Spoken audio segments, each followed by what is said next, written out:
আপনারা জানেন বিগত 17টি বছর আমরা যে জুলুম নির্যাতন অত্যাচার খুন গুমের শিকার হয়েছি, আজ মহান রব্বুল আলামিন আমাদের সে অবস্থা থেকে উত্তীর্ণ করেছেন।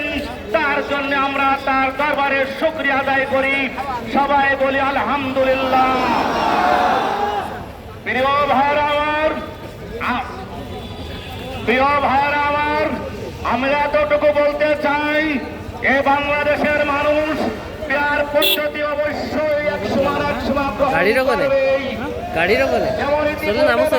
জামাত ইসলামী কেয়ারটেকার সরকার সম্পর্কে দাবি উত্থাপন করেছিল, তখন একটি বুঝতে বলেছিল যে শুধু পাগলা কেউ নিরপেক্ষ নয়। কিন্তু পরবর্তী 10-12টি বছর ধরে সেই গোষ্ঠী তারাই এই কেয়ারটেকার সরকারের জন্য আন্দোলন করেছিল। আজ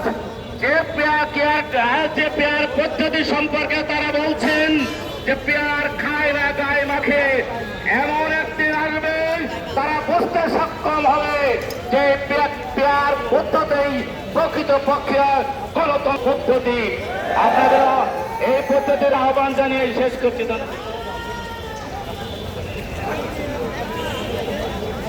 সম্মানিত উপস্থিতি, এই পর্যায়ে সভাপতির বক্তব্য পেশ করবেন